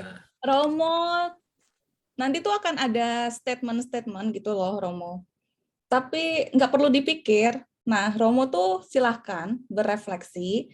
Apa yang ada di pikiran Romo, 1 atau 2 kata singkat tentang topik di bawah. Topik yang akan ada, yang muncul di slide ya. Harus lumayan cepat Romo reaksinya. Tapi harus cepat ya, Romo. Nggak boleh dipikir. Next. Topik pertama. Makanan terenak. Tunjang. Selain itu? Ada yang tahu tunjang nggak? Tunjang apa ya sebenarnya? Tahu kan? Udah ya, Romo. Kayak kikil. Iya, itu bagian sumsum kayak kikil. Silakan teman-teman ke Padang. Itu emang paling enak, Bang. Ya, silakan ke Padang. Itu. Ke rumah makan Padang, teman-teman akan menemukan yang namanya tunjang. Nah, itu dia. Kirain Romo bakal jawab Indomie, Romo. Oh enggak. Indomie itu punya kenikmatan yang lain. Tapi kalau ditanya makanan terenak ya tunjang. Apalagi tunjang rumah makan Padang yang deket RCTI. Wah. Itu RCTI. Itu Romo ketahuan mainnya ke situ. Sinar Buntu Sinar Jaya. Iya, itu salah satu favorit aku juga tuh, enak. Ya, paket. Ya itu dia. Saya biasa ke situ. Tapi nggak boleh sering-sering ya, karena jeroan. Kalau Indomie tunjang gimana, Romo? Waduh, kalau Indomie Kan tuh katanya kemarin pas Indomie tunjang. puasa Indomie, Romo. Iya, makanya kan Indomie itu nggak tahu ya, penemunya tuh harus diberi Nobel perdamaian. Nah, dia bisa menemukan bumbu yang begitu enak gitu ya. Kenapa? Someday. Kemarin belum lama ini saya sakit radang tenggorokan. Gitu. Hari Rabu yang lalu, hari Rabu sampai dengan hari Minggu. Sebenarnya hari Minggu kemarin Misa juga masih belum fit betul suaranya. Sampai sekarang pun masih belum fit. Tapi entah kenapa, wah gila nih, Indomie pengen banget. Jadi sambil membaca untuk mempersiapkan panen hari ini gitu ya, hari Jumat yang lalu jam 11, kok lapar ya. Lalu turun ke bawah, Bu Par minta tolong dong bikinin Indomie yang double. Langsung bikin Indomie, telurnya double, Indominya double. Tapi tetap tunjang nomor 1. Indomie goreng tapi pakai kuah. Oh, gitu ya. Gitu caranya Romo. Waduh. Nggak pernah. Itu gimana ya, Bang? Indomie goreng pakai kuah. Digoreng yang basah-basah. Jadi kayak mie rebus tapi bumbunya bumbu mie goreng. Kayak mie kecap gitu dong? Iya, jadi kayak mie kecap gitu, betul. Kan bumbunya enak ya, mie goreng. Kayak yang di warung-warung kayaknya deh, sering bikin gitu cara kali ya. Indominya. Kalau Indomie tuh nomor 1 kari ayam bawang, baru mie goreng.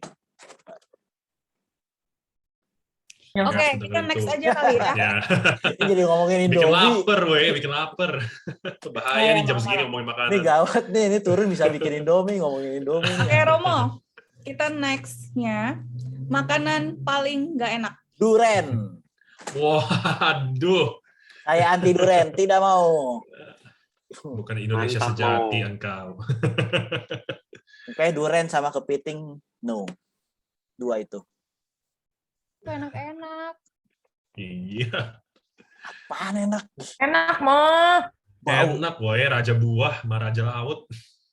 Makan kok bau-bau gitu, apaan? Coba. Enak kali mau ada lemak-lemak kayak gitu dua-duanya, waduh. Oh, mau gimana nih bikin rusuh nih? Aduh, durian nih Ciptaan paling Tuhan, suka Mo. tahu. Bikin demo. Durian kok disenengin. Ciptaan Tuhan tuh mau kata Mel. Iya, ciptaan Tuhan kan nggak semua harus dinikmati. Oke. Duren sama kepiting. Oke, next-nya idola. Udahlah, pasti AC Milan. Idolanya apa? Maksudnya apa nih? Apa aja Romo Apapun. bisa business leader lah, atau BTS. pemain bola, Korea bisa. selebriti. Waduh. Idola duniawi apa spiritual? Yang pasti idola pertama saya itu adalah Santo Pelindung saya sendiri. Itu Santo Ambrosius. Itu. Lalu yang kedua, saya punya idola yang lain yang saya senang. Saya bukan idola sih, tapi saya senangi yaitu klub-klub sepak bola, yaitu AC Milan. Ya. Lalu pemain favoritnya yang saya senangi yaitu namanya Kakak. Kakak ya. Ya. Itu. Lalu apalagi idola-idola yang lain ya? Penyanyi saya tidak punya penyanyi idola. Grup band, kalau grup band saya senang mendengarkan Coldplay. Gitu. Apalagi? Paling itu ya, yang idola-idola yang jadi kesenangan saya. Jadi Santo Ambrosius, AC Milan, Kakak, dan Coldplay. Kalau novel saya suka baca tulisannya Paulo Coelho. Oh, mantap, Ya, bagus. itu. Sekarang saya sedang baca tulisannya Desi Anwar. Oh. Tulisannya sederhana, tapi ya menarik sih. Baru mulai baca lagi. Itu. Oke, kita next ya. Ya. Thank you, Romo. Rindu. Rumah lah yang pasti. Ya. Udah berapa Satu lama rumah. Romo nggak pulang? Berapa ya? Sebulanan lebih. Ya. Jadi 1 pasti rindu rumah, 2 rindu seminari. Gitu. Seminari. Kenapa Romo? Apa nih? Kenapa rindu seminari ya? Kalau rindu rumah kan ya wajar lah, rindu orang tua gitu-gitu. Kalau seminari itu karena ya masa-masa saya apa ya namanya ya? Ya pertama-tama mengenal panggilan. Saya mengenal panggilan itu tidak di luar atau tidak di gereja. Ya ada sih, tetapi baru betul-betul menyadari pengen jadi Romo itu ya karena di seminar. Baik Wacana Bakti maupun di Cempaka Putih Timur. Seminari Tinggi Santo Yohanes Paulus II, Cempaka Putih Timur. Saya udah lama nggak ke sana karena masa pandemi. Di Wacana Bakti itu nggak boleh masuk. Udah ke sana nggak boleh masuk. Karena romo-romonya parno. Ya anjir, pelit banget, sesama romonya nggak boleh masuk. Awas datang ke paroki gue tutup. Bercandaannya kami begitu. Karena kemarin romo-romonya di sana sangat protektif. Sehingga ya tamu dari luar pun tidak boleh masuk. Padahal ya itu masa-masa pembinaan, masa-masa seminari menengah itu masa-masa yang sangat sangat berkesan lah. Mau baik buruknya gua ya ada di situ semua gitu. Kenal perempuan pertama kali di situ ya di situ. Lalu ya itulah. Termasuk juga di seminari tinggi, karena seminari tinggi di Cempaka Putih Timur ya tempat pendidikan S1 saya di sana, dan itu banyak pengalaman-pengalaman yang menarik juga di seminari. Maka itu 2 tempat itu yang selalu saya rindukan, rumah lalu dan juga seminari. Jadi kalau push kemana-mana perginya ke sana sih biasanya. Oke, kita next ya biar cepet Romo, udah agak malam waktunya. Tinggalin Indonesia. 2 kata aja Romo. Jangan mikir, langsung. Nggak pernah mikirin soalnya ninggalin Indonesia. Tapi kalau ketika disuruh ninggalin Indonesia, pasrah. Taat sih, lebih ke pasrah dan taat. Mau ke negara mana, mau? Dimintanya ke Austria, Innsbruck, Austria. Oke. Pasrah dan apa tadi, Romo? Taat. Taat sama Bapak Uskup ya. Ya iyalah, mau siapa lagi? Yang lain mah boleh taat, sama Bapak Uskupnya taatnya. Oke, next. Nggak boleh mikir ya. Romo Bondi. Keling. Apa? Keling. Wah, Romo body shaming. Salah. Keling dan murah senyum. Itu dia. Itu Romo Bondi. Dari dulu sampai sekarang yang saya kenal pribadi yang murah senyum. Dia selalu memberikan kegembiraan. Oke, next. Dan jago main musik. Jadi teman-teman bisa kolaborasi sama Romo Bondi. Kalau Romo Bondi udah, Romo Danto. Kebapaan. Ya. Jadi Romo Danto itu lebih mengayomi, lebih bagi saya ya, lebih memberikan banyak motivasi, lebih banyak memberikan masukan-masukan dan arahan. Dan dia juga sangat terbuka untuk diskusi-diskusi di luar soal tugas dan tanggung jawab pastoral. Entah itu tentang sharing hidup imamat, sharing kepribadian, sharing hubungan dan relasi di antara para imam. Ya. Jadi di luar masalah tugas dan tanggung jawab, lu nanti ini, juga. Tetapi banyak keterbukaan sebagai seorang bapak membimbing, terutama saya, untuk banyak hal di luar soal pekerjaan. Karena hidup imamat kan bukan cuma soal pekerjaan dan pelayanan, tapi ada komunitas, ada hidup rohani, ada pengalaman iman. Nah, itu Romo Danto sangat terbuka sekali. Oke. Kebapaan dan terbuka ya, Romo ya. Ya. Next-nya, Romo Herman. Romo Herman. Ini juga bapak saya juga sih, cuma memang beda karakter. Yang pasti yang pertama, beliau adalah pendoa. Pendoa yang kuat, tekun. Gitu.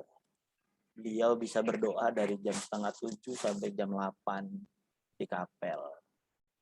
Itu satu, bahwa beliau adalah pendoa yang tekun. Dua, adalah pribadi yang sederhana. Tiga, Romo Herman itu orang yang teratur. Jadi rutinitasnya itu jelas setiap hari. Gitu. Dia bangun jam berapa, dia akan berdoa jam berapa, dia akan sarapan jam berapa, dia akan ke kantor jam berapa, dia akan keluar dari kantor jam berapa, dia akan ada di meja makan siang itu jam berapa, lalu dia akan olahraga treadmill itu jam berapa dan hari apa saja. Gitu ya. Lalu sore dia akan makan sore itu jam berapa.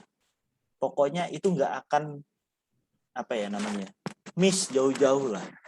Ya paling kalau misalnya jam 6, biasanya makan 5:30, paling lambat jam 6. Beda dengan saya, bisa makan jam berapa aja gitu kan. Jadi itulah Romo Herman. Pendoa, lalu sederhana, dan hidup yang teratur. Oke, next-nya ayat favorit. Yohanes 10 ayat 10. Apa tuh Romo isinya? Aku datang untuk membawa hidup, memberikan hidup, dan memberikannya dalam kelimpahan. Oke. Gitu. Ya. Jadi harus pembawa sukacita ya? Iya, aku datang. Moto tahbisan saya. Aku datang supaya mereka mempunyai hidup dan mempunyai dalam segala kelimpahan. Tara. Saya pamer. 10 ya. Oke, selanjutnya. 10. Selanjutnya Tuhan Yesus. Guru, sahabat. Buat saya itu Yesus, guru dan sahabat. Dua ya, guru dan sahabat. Kalau Tuhan Yesus guru dan sahabat, kalau Bunda Maria? Ibu, emak. Ibu. Ibu dan emak. Apa bedanya Romo, ibu dan emak? Beda bahasa aja. Yang satu bahasa Indonesia, yang satu bahasa Betawi ya. Iya, Oke. Lanjutnya, Roh Kudus. Roh Kudus itu apa ya, kayak makanya dia adalah pembimbing yang utama. Jadi apa ya, di rumah saya intinya adalah dia pembimbing utama, Roh Kudus. Maka apa-apa saya akan selalu minta terang dan bimbingan Roh Kudus. Oke. Karena dia adalah pembimbing. Pembimbing. Semoga saya nggak dablek dengerin Roh Kudus. Ntar kalau dablek disentil Romo. Selanjutnya, agama Katolik. Terbuka. Oke, satu aja. Ya, terbuka buat saya sih agama Katolik ya. Selama ini, apalagi setelah jadi imam, dulu ya cukup mungkin merasa bahwa Katolik itu ya hebat dan segala macam, tapi sekarang sangat terbuka. Ya bahasa lainnya ya universal, tapi saya lebih senang dengan cukup dengan keterbukaan gereja Katolik. Oke, terbuka. Selanjutnya, Satora. Satora yang pasti bahagia ya. Itu yang saya rasakan di Satora. Naik Pengalaman 10 kilo. Naik 10 kilo nih. Tapi untung sih cuma 10 kilo dalam setahun. Bahaya walaupun. Saya masuk 72, sekarang 82. Jauh. Jadi ingat gua mau pada kayak mau masuk masih geng kayaknya, sekarang udah buset dah. Makmur. Sekarang udah punya pipi, udah punya leher, ya ampun. Tolong kembalikan saya ke Papua. Oke, selanjutnya panen. Panen. Apa ya namanya? Inspiratif. Nah. Apa nih inspiratifnya Romo? Inspiratif tuh artinya bahwa teman-teman itu satu, punya semangat untuk hidup berkomunitas. Itu nggak mudah. Karena punya semangat hidup berkomunitas itu kadangkala hanya karena lingkup pekerjaan atau hubungan tertentu. Tetapi di sini teman-teman punya hidup komunitas yang dibangun atas dasar kesadaran untuk mendalami sabda Tuhan. Itu sekarang pun mulai merebak banyak. Tetapi bahwa teman-teman tetap setia dan bertekun di dalamnya itu sangat inspiratif. Tidak mudah mencari orang-orang muda. Gitu ya. Karena apa ya namanya ya? Paling enak memang dalam kelompok-kelompok kecil untuk membahas soal-soal seperti itu ya. Tetapi teman-teman bisa mencari itu banyak. Buat saya inspiratifnya adalah bahwa setia dengan memelihara hidup komunitas ini. Jadi bukan hanya sebagai kelompok ya, tetapi komunitas gitu. Kalau kelompok itu kan kayak gerombolan ya. Ada satu pemimpin ikut. Sementara komunitas itu kom dan unitas. Bersama-sama untuk bersatu. Jadi ada kesetaraan, ada keterbukaan, ada relasi timbal balik dialogis. Itulah komunitas. Berbeda dengan kelompok atau gerombolan yang sifatnya arahan satu orang atau ada satu pemimpin. Tidak, tetapi semoga teman-teman hidup sebagai komunitas. Nah, komunitas ini yang harus dijaga menurut saya. Karena tidak mudah mencari komunitas-komunitas orang muda seperti teman-teman bertekun setiap Senin. Itu. Oke. Romo selalu welcome loh di panen. Nanti kalau Romo udah pindah negara. Gimana? Tenang aja. Tenang aja Romo. Pasti akan di apa ya? Kalau aku bahasanya diganggu sama Levina. Diganggu. Oke. Kalau tadi Romo Rosi udah, sekarang kita gantian ya dari teman-teman. Ada yang mau atau siapa? Tea? Kan sudah ada Mungkin? pesan dan kesan untuk Romo Rossi dari Iya. teman-teman. Boleh langsung diomong atau boleh langsung di-type di chat juga nggak Boleh. apa-apa. Silakan Tea. Romo jadi sedih Romo denger Romo ngomong. Tahu nih. tapi juga excited gitu loh Mo. Ini kenapa jadi sesi begini orang ngomongin Bunda Maria, Bunda Allah nih. Hey. Kan kemarin udah janjian 20 menit Romo. Iya. Iya, apa ya? Mo semoga happy deh. Semoga happy. Amin. Ya, itu Terus, penting tuh. iya benar. Terus ya selalu ingat aja kita ada di sini kalau Romo lagi bosen gitu ntar telepon kita aja. Terjoin aja panen setiap Senin. Maksudnya ngitung-ngitung waktu, ntar minta link lah ya. Oh iya. Nanti Romo balik-balik udah nyanyi ini Sound of Music lagi. Waduh. Jangan dong, bahaya. Iya, jangan ya. Oh iya, jangan mau, jangan. Udah tahu saya nggak bisa nyanyi. Oh iya. Iya, tapi ya semoga Romo tetap apa ya? Tetap hangat di udara yang dingin. Udah sih, gitu aja. Pokoknya all the best tuh buat Romo. Kita mendoakan dari sini. Terima kasih, Teh. Bakal rindu sama Romo walaupun ketemunya baru 2 kali apa sekali. Iya, gitu deh. Kayak ini sih, apa, ya lumayan seneng banget kayak bisa ketemu Romo yang kayak seru banget, kayak semangat tuh kayak gimana ya? Kayak gaul banget nggak sih? Kayak fun gitu loh. Kayak gitu deh. Kan soalnya aku parokinya nggak di sini kan, Mo. Jadi kayak pas ketemu dia, oh ternyata Romo nggak semuanya ini ya, kayak diam-diam. Terus kayak iya. Lebih gaul dari kita. Iya. Romo siapa gitu. Gitu deh. Kayak senang sih bisa selama ini bisa dibimbing sama Romo dan kayak bisa apa ya, selalu kalau ada pertanyaan apapun tuh kalau dapet jawaban juga kayak jadi damai sejahtera gitu nanti.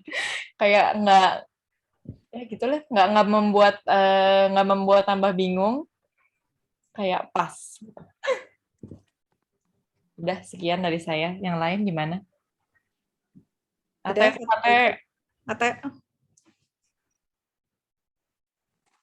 Ada apa? Udah japri ya lo. Iya, thank you Romo udah melayani di Satora di Panen. Kita senang banget ketemu kayak tadi beberapa teman-teman di sini. Mereka ada beberapa yang baru pertama kali interaksi dengan Romo secara langsung kali ya. Jadi ketemu dengan Romo Rossi sangat beruntung karena bisa kenal sisi lain dari pelayan-pelayan di gereja Katolik. Kita doakan yang terbaik juga buat Romo biar lancar, studinya cepat pulang. Nanti tugas di sana biar ya berat badan naik dikit lah, jangan banyak-banyak Mo. Nanti balik di Satora baru naik lagi boleh. Udah di warning kemarin turunin berat badan. Ini kapan berangkatnya Mo? Prediksi awal Desember. Masih lama. Jadi kita masih bisa nasi padang dulu lah Mo. Ya. Jumat ini. Iya masih bisa ke RCTI ya Mo? Bisa dong. Jumat ini rencananya akan ke kedutaan untuk ambil visa. Tuh. Jadi kalau visa sudah 1 bulan nanti akan persiapan segala macam, termasuk juga mungkin gua akan ambil retret 3 hari, retret pribadi 4 hari 3 malam, terus ambil libur, ambil waktu pulang ke rumah sama bokap sama nyokap. Paling rencananya itu di bulan-bulan November. Jadi Desember berarti udah kita free November untuk pagi sore berangkat. dulu boleh Mo? Gimana? November kita pagi sore dulu boleh nih? Waduh, boleh. Mau di mana? Yang di Alam Sutra? Itu boleh, naik open kok. Pagi sore kan paling dekat Alam Sutra. Lanjut. Yes, kalau nggak cepet dah tuh. Udah ke Oke, seminar ada itu. lagi?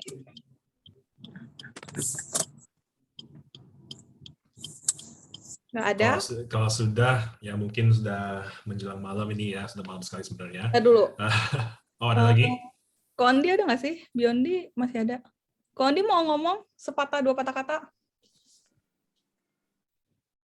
Nah, lagi makan kan ketahuan. Silahkan. Lagi Indomie ya?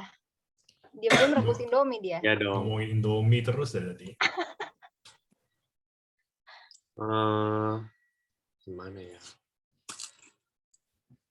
Iya mau kita dari Panen mau ucapin thank you banget terutama buat beras ya. Ini beras kan kita juga baru lakuin tapi support dari Romo benar-benar luar biasa.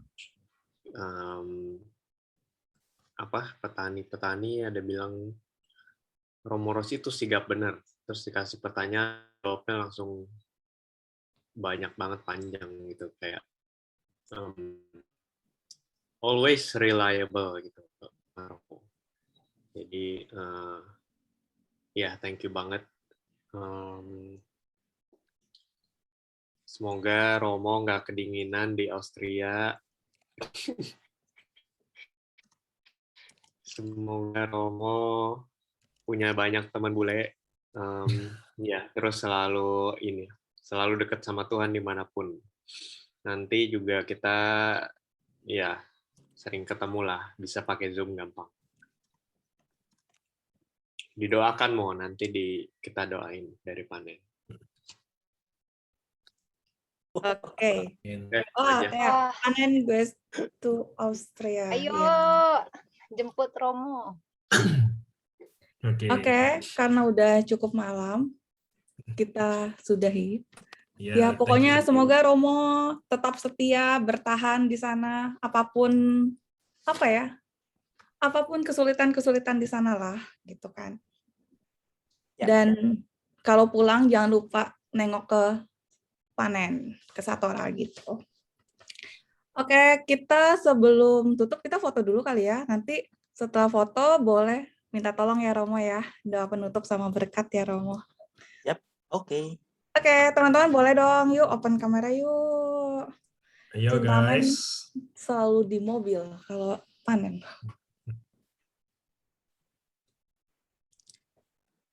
Minta tolong siapa nih yang capture? Mega boleh, Meg?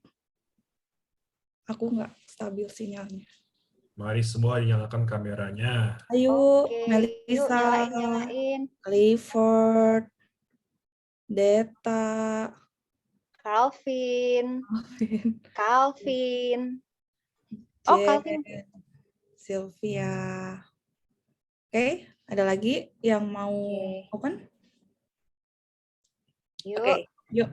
1, 2, 3, cheese. Tunggu.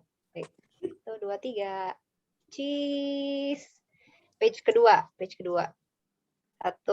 2, 3. Tunggu. Tahan. Oke, sip. Wah, Jen juga lagi di mobil. Oke, thank you Mega. Thank you Romo udah membawakan sesi panen pada hari ini. Silakan Romo ditutup dengan doa dan berkat penutup. Sebelum saya menutup, saya mau bayar utang pada Revina ya, sebelum saya tidur tidak tenang nanti. Pertanyaan yang terakhir. Kenapa di sana Yesus mengatakan itu ya, Eli lama sabachthani ya kan? Allahku, mengapa? Yesus mengutip menurut ini ya, komentar kitab suci, jadi bukan komentar saya. Bahwa Yesus mengutip dari Mazmur 22. Nah, Mazmur 22 itu isinya adalah doa rintihan kepada Allah ketika sang pemazmur itu mengalami kegalauan, mengalami penderitaan. Nah, doa yang sama dipakai oleh Yesus di masa-masa dia di puncak penderitaannya. Jadi itu adalah kutipan Mazmur 22. bukan berarti bahwa menyatakan bahwa Allah meninggalkan, tidak. Tetapi itu adalah doa yang diambil dari Mazmur 22. Tapi nggak tahu ya kalau menurut Ibrani. Tetapi di sini referensinya adalah ke Mazmur 22. Ya. Jadi itu. Ya. Makasih. Jawabannya. Sekarang mari kita tutup teman-teman dengan doa. Kita mohon berkat dari Tuhan juga. Kita bersatu dalam doa dalam nama Bapa, Putra, dan Roh Kudus. Amin. Bapa yang Maha Pengasih dan Penyayang, kami bersyukur putra-putrimu boleh berkumpul malam hari ini secara virtual. Secara khusus kami boleh berefleksi bersama seturut ajaran gereja. Bagaimana memaknai Bunda Maria sebagai Bunda Allah. Kami mau belajar dari kedekatan Bunda Maria dan keterbukaan hatinya untuk menerima Yesus di dalam proses hidupnya. Sehingga ia boleh menjadi teladan yang sempurna bagi kami putra-putrimu untuk menumbuhkan iman dalam kehidupan kami sehari-hari, dalam tugas keseharian, dan peziarahan hidup kami yang kadangkala tidak mulus jalannya. Semoga doa-doa kami, keteladanan Bunda Maria, boleh kami jalankan di dalam hidup kami sehari-hari, dan semoga perjumpaan kami sebagai satu komunitas panen pada kesempatan malam hari ini, boleh senantiasa Engkau kuatkan, Engkau bimbing kami terus dengan terang dan bimbingan Roh Kudus-Mu. Tuhan, hari sudah malam, kami mau bersyukur karena sepanjang hari ini kami telah beraktivitas dengan baik. Semoga segala perbuatan, tindakan, tutur kata boleh menjadi persembahan yang terbaik bagi kami, dari kami kepadamu sepanjang hari ini. Ampunilah segala dosa, kelemahan, serta kekurangan hidup kami yang kami lakukan sepanjang hari ini. Biarlah itu kami tinggalkan untuk hari ini dan kami bangun dengan semangat yang baru serta motivasi iman yang baik untuk hari esok. Kami akan istirahat ya Tuhan, dampingilah kami dan kami akan kembali ke keluarga kami masing-masing. Semoga Engkau selalu memberkati kami, keluarga kami, orang-orang yang kami doakan dan kami cintai, juga mereka yang kami bawa di dalam pengharapan-pengharapan harian kami. Maka ya Tuhan, turunlah melimpah berkat-Mu untuk kami semua. Tuhan bersamamu. Semoga Allah Bapa yang Maha Kuasa memberkati teman-teman sekalian, orang-orang yang kita doakan dan kita cintai, keluarga teman-teman, juga istirahat malam kita dalam nama Bapa, Putra, dan Roh Kudus. Amin. Amin. Kasih Romo. Oke, selamat Thank you. malam. Selamat malam, Romo. Thank you sekali ya.